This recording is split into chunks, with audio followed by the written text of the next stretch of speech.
Welcome to Assamese জ্ঞান YouTube channel. আজি আকৌ এটি গুৰুত্বপূৰ্ণ ভিডিঅ' লৈ আপোনালোকৰ মাজলৈ আহিলোঁ।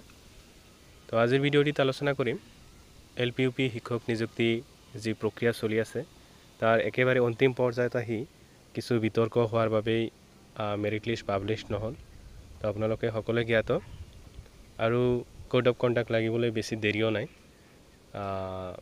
ইলেকশ্যন কমিশ্যনে যেতিয়া তেতিয়াই BTRৰ যি আগন্তুক নিৰ্বাচন সেই নিৰ্বাচনৰ বাবে মডেল কোড অফ কণ্ডাক্ট জাৰি কৰিব পাৰে।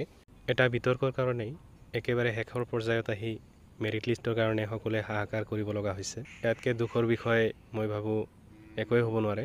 ইমান অপেক্ষাৰ অন্তত যদি মেৰিট লিষ্ট পাব্লিছ নহয় তেতিয়াহ'লে বহুত বেয়া লাগিব। কিন্তু কোড অফ কণ্ডাক্ট লগাৰ আগতে মেৰিট লিষ্ট পাব্লিছ হোৱাৰ পূৰ্ণ সম্ভাৱনা আছে।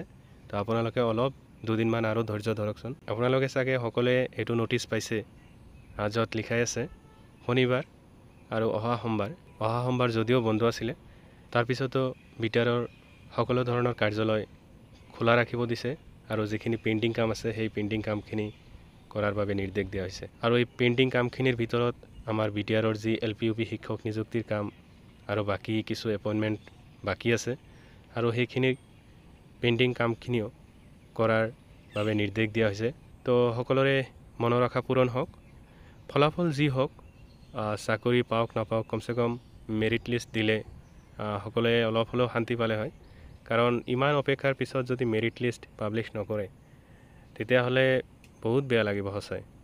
চাকৰি 1000 কেণ্ডিডেটৰ কাৰণে হ'লেও বহুত বেছি কেণ্ডিডেট ইয়াৰ কাৰণে ৰাতি টোপনি ক্ষতি কৰি হ'লেও বাট চাই আছে। আৰু মই ভাবোঁ চৰকাৰে যদি এইটো কাম MCCৰ আগত নকৰে বৰ্তমান চৰকাৰৰ ওপৰত বহুত বেছি হেম্পাৰ হ'ব। মই আগতেও ভিডিঅ' এটাত কৈছোঁ।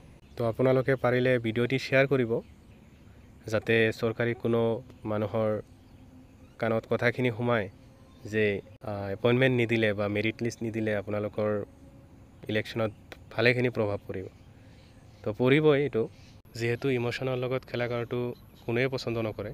ৰিজাল্ট যি হওক, কমচে কম যিটো প্ৰচেছ আছে ভেৰিফিকেশ্যন, মেৰিট লিষ্টত নাম আহক নাহক, কমচে কম মেণ্টেল ছেটিছফেকশ্যন বুলি এটা কথা আছে। চাকৰি এটা পাওক নাপাওক এইটো পিছৰ কথা, কিন্তু মেৰিট লিষ্টে নিদিলে মই ভাবোঁ এইটো চৰকাৰৰ বহুত ডাঙৰ এটা ব্যৰ্থতা যে ইমান টাইম পোৱাৰ পিছতো গোটেইখিনি প্ৰচেছ কমপ্লিট কৰাৰ পিছত জাষ্ট মেৰিট লিষ্ট তেওঁলোকে পাব্লিছ কৰিব নোৱাৰিলে। তেওঁলোকৰ প্ৰচেছক লৈ বহুতে ট্ৰান্সপাৰেণ্ট হৈছে নে নাই, বহুতে প্ৰশ্ন উত্থাপন কৰিছে।